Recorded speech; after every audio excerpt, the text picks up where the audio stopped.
신학교 가면은 제일 먼저 공부하는 것이 조직신학입니다. 제가 지난번 강의 기억하실지 모르겠는데 거기에서 그 초점에 따른 신학의 종류 여러 가지가 있다고 말씀드렸잖아요. 성경신학, 역사신학 이런 종류 중에 조직신학이라는 것이 있는데 논리적으로 성경 전체 구절을 조합해서 공통점을 찾아서 내용을 분류한 것, 이것을 조직신학이라고 하는데요. 그 조직신학 중에 제일 첫 번째가 뭐냐면 신론입니다.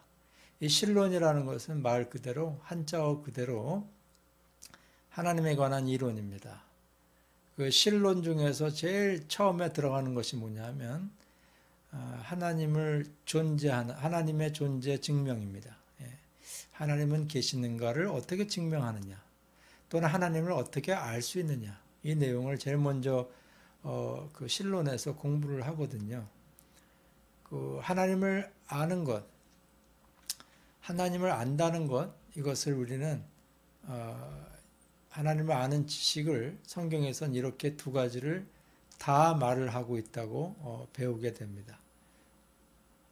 이 논리에 모순이 있는 것 같아도요, 이 두 가지를 성경은 다 이야기를 합니다. 하나님을 이해할 수 없다, 인간은. 동시에 인간은 하나님을 알 수 있다. 이 두 가지를 성경은 다 말을 합니다.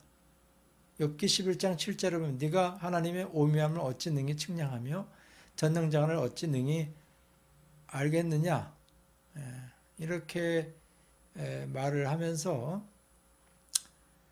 우리는 인간은 하나님을 알 수 없다, 이렇게 말을 하면서 동시에 요한일서 5장 20절 같은 데 보면 우리에게 지각을 주사 우리로 참된 자를 알게 하신 것과, 이렇게 말하면서 우리가 하나님을 알 수 있다, 이렇게까지 두 가지의 서로 충돌되는 내용을 이야기를 합니다.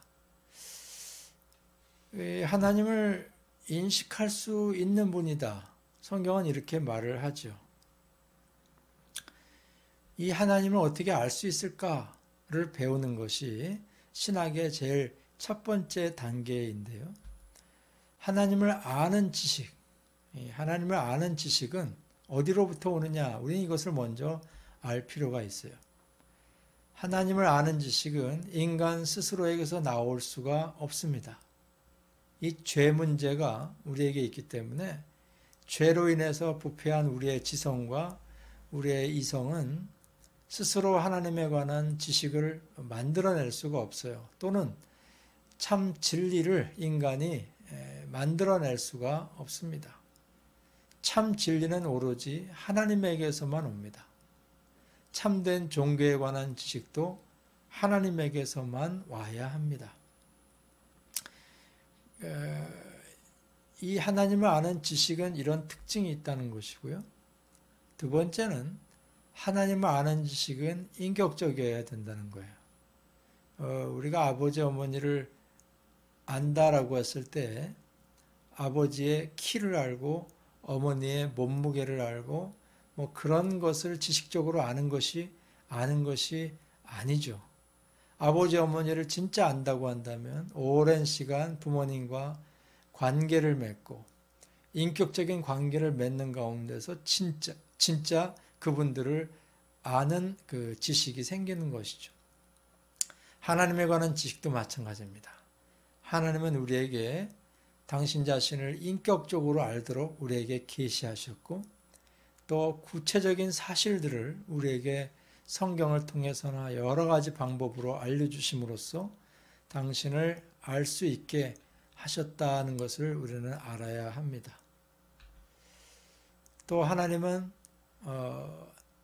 원시 시대 고대로부터 지금 현대에 이르기까지 점진적으로 역사를 통해서, 인간 역사를 통해서 당신 자신을 계시하셨다는 것을 알아야 합니다. 제가 이 계시라는 말을 자주 쓰는데, 계시가 뭡니까? 하나님이 당신 자신을 드러내신 것, 알려주시는 것이 계시입니다. 신비적인 언어가 아닙니다. 하나님이 우리를 알려주신 것이 계시인데 여러 가지 이런 방법으로 알려주시게 되었다. 그래서 우리는 하나님을 통해서만 알 수 있게 됐는데 그 하나님을 알므로 말미암아 어떻게 됩니까? 영원한 생명에 우리가 이를 수 있고 더 나아가서 하나님을 올바르게 경배할 수가 있다 하는 것이죠. 이러한 목적이 하나님을 아는 지식에 있는 것입니다. 요한복음 17장 3절 영생은 곧 유일하신 참 하나님과 그가 보내신 자 예수 그리스도를 아는 것이니이다. 이 구절을 잘 알고 계시죠? 로마서 11장 33절 깊도다 하나님의 지혜와 지식에 풍성하며 그의 판단은 헤아리지 못할 것이며 그의 길은 찾지 못할 것이로다. 누가 주의 마음을 알았느냐? 누가 그의 모사가 되었느냐? 이것이 하나님에 관한 지식에 대한 말씀입니다. 하나님은 우리에게 당신을 알 수 있도록 우리 자신에게 스스로 계시하셨다는 것과 또 우리가 알 수 있는 방법으로 우리에게 언어를 주셨다는 것과 또 인간만이 하나님의 형상으로 지은 존재가 되게 하셔서 하나님을 알 수 있는 방법을 주셨다는 것과 또 성령님을 보내주셔서 하나님을 알 수 있게 하셨다. 이런 것들을 기억할 필요가 있습니다. 누구나 인간은 신을 추구하고 절대자를 추구합니다. 근데 그 하나님이란 존재가 실제로 존재하신다 하는 것을 알 수 있도록 증명할 수 있도록 하나님은 두 가지의 방법으로 우리에게 당신 자신을 계시하셨는데 일반 계시와 특별 계시라고 그렇게 우리는 신학에서는 나눕니다. 일반 계시가 뭐냐? 모든 사람, 믿는 자나 믿지 않는 자나 다 똑같이 주어지는 계시를 일반 계시라고 말합니다. 예를 들어서 이 지구 환경 자체, 지구 전체가 하나님을 알 수 있도록 주신 계시예요. 또 인간은 누구나 다 양심이 있습니다. 그것도 하나님을 어렴풋이 알 수 있게 만든 계시고요. 인간들이 갖고 있는 여러 가지 보편적인 수단들이 있어요. 뭐 도덕성이라든지 아니면 지혜라든지 지식이라든지 불신자든 신자든 다 갖고 있는 이 보편적인 수단들을 봤을 때 하나님을 어렴풋이 알 수 있게 하셨다. 이것을 우리는 하나님의 일반 계시라고 합니다. 이 하나님의 일반 계시, 그래서 하나님은 살아계신다, 하나님은 존재한다 하는 것을 여러 가지 방법으로 우리는 주장하고 증명할 수가 있습니다. 첫 번째 하나님의 존재를 증명하는 방법 중에 하나는 이 우주 세계를 통해서 존재를 증명하는 거예요. 이 우주는 아무리 생각해도 스스로 창조될 수 없는 것이 우주다. 그리고 우주는 목적 없이 아주 맹목적인 지성이 우주를 만들어낼 수는 없는 것이다. 분명히 우주를 창조한 존재자가, 영원한 존재자가 계실 수밖에 없다. 이렇게 추론해 나가는 것을 이제 뭐라고 말을 하느냐? 우주론적 논증이라고 말합니다. 또는 우주론적 증명, 하나님에 대한 존재 증명. 이 우주를 봤을 때 하나님은 계실 수밖에 없다. 이렇게 증명해 나가는 것을 우주론적 증명이라고 해요. 논증이라고 합니다. 성경에도 시편 19편 1절에 하늘이 하나님의 영광을 선포하고 궁창이 그의 손으로 하신 일을 나타내는도다. 뭐 등등. 이 구절들을 쭉 읽어보세요. 우주 만물이 뭐를 증거하고 있다고요? 하나님이 하시는 일을 증거하고 있다 이 말이죠. 이것을 우주론적 논증, 우주론적 증명 이렇게 말을 하는 것입니다. 두 번째는 이 우주가 돌아가고 있는 것을 봤을 때 치밀하게 돌아가고 있다. 어떤 설계가 없이는 이것이 이렇게 치밀하게 서로 부딪히지 않으면서 운행될 수는 없는 것이다. 이렇게 주장하게 되는 것. 이것을 설계를 통해서 주어지는 일반 계시라고 말합니다. 예를 들어서 시계, 아주 정밀한 시계가 있을 때 그 시계가 그 만든 존재가 있지 않는 한 그렇게 정밀할 수 없다. 우리는 그렇게 말을 하죠. 자연계에 일어나는 질서, 이 치밀한 자연계의 구조들을 봤을 때 설계자가 있을 수밖에 없다. 이 우주는 무언가 목적을 향해 달려가고 있다. 이렇게 말하는 것이죠. 이것을 우리는 목적론적 논증이라고 합니다. 텔레올로지컬, 그런 논증, 아규먼트라고 이야기를 합니다. 이 우주의 여러 가지 치밀한 설계와 달려가는 목적의 방향을 보니까 그 설계자가 존재할 수밖에 없다라고 증명하는 것을 목적론적 논증이라고 합니다. 또 인간을 통해서 주어지는 일반 계시가 있어요. 인간들을 들여다보니까 다 도덕적이고 지성을 갖고 있습니다. 정서가 있고 종교적인 양심을 갖고 있습니다. 이러한 것들은 동물에게서 도무지 발견될 수가 없는 것들입니다. 이 도덕적이고 지성적인 요소들이 인간에게 있다는 것을 봤을 때 인간을 창조하신 도덕적이고 지성적인 존재가 있을 수밖에 없다. 이렇게 추론하는 거죠. 이것을 우리는 인류학적 증명이라고 합니다. 하나님의 살아계심을 인간을 통해서 증명하는 것. anthropological argument라고 그렇게 이야기를 합니다. 인간의 존재 자체를 봤을 때 하나님은 존재하실 수밖에 없다. 이것이 일반 계시의 또 하나의 특징이죠. 시편 94편 9절 말씀. 귀를 지으신 이가 듣지 아니하시랴? 눈을 만드신 이가 보지 아니하시랴? 하나님이 인간과 같이 지성과 감성과 여러 가지 인간과 비슷한 요소들을 갖고 계실 수밖에 없다. 이런 것을 말씀하는 거죠. 또 존재 자체를 통해서 주어지는 일반 계시라는 것이 있습니다. 옛날 철학자 중에 안셀름이라든지 데카르트 같은 사람들이 이 내용들을 강조를 했는데 인간에게는 생각이 있다. 어떤 생각입니까? 어떤 절대자에 대한 생각, 완전한 존재에 대한 생각. 왜 인간들만이 하나님에 관해 생각할까? 여러분들 혹시 거기에 대해서 질문을 던져보신 적 있나요? 동물들에게는 발견되지 못하는 인간에게만 왜 하나님에 관한 신적인 존재에 관한 생각이 있을까? 그러한 인간 존재를 봤을 때 그 생각을 한다는 것은 존재하기 때문이다. 이렇게 말을 하는 것이죠.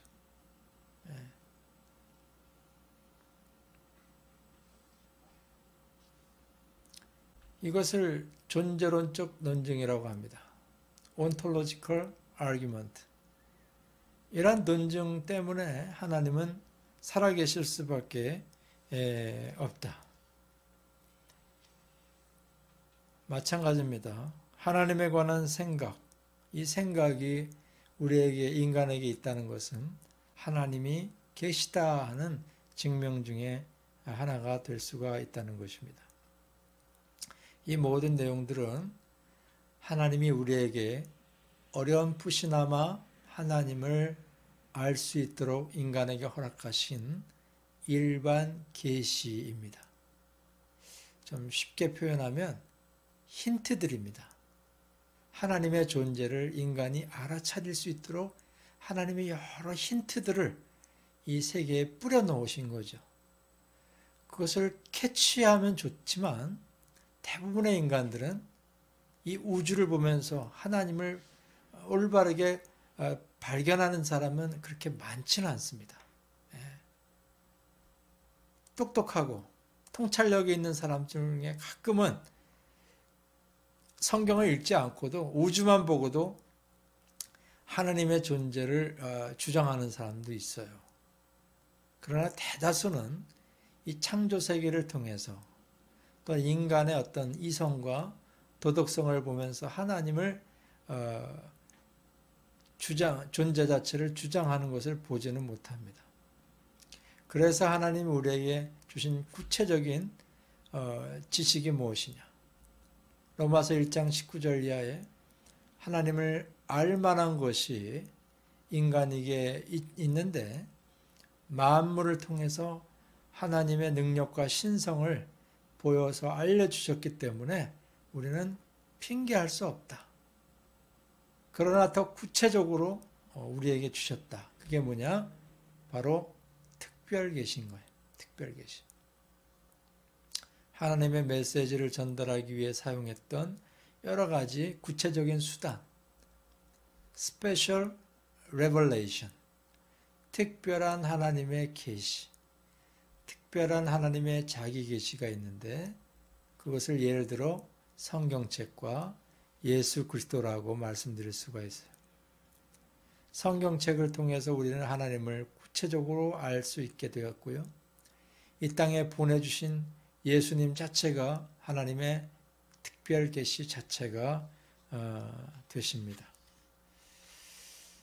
하나님을 거부하고 하나님의 존재 자체를 무시하는 무신론자가 주변에 많고요.